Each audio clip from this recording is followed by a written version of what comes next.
أعوذ بالله من الشيطان الرجيم. بسم الله الرحمن الرحيم.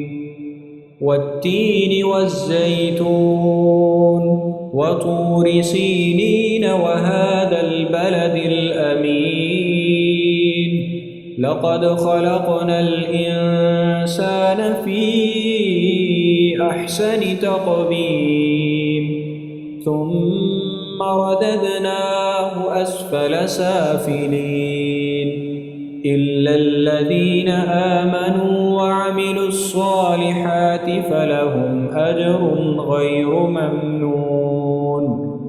فما يكذبك بعد بالدين؟ أليس الله بأحكم الحاكمين؟ صدق الله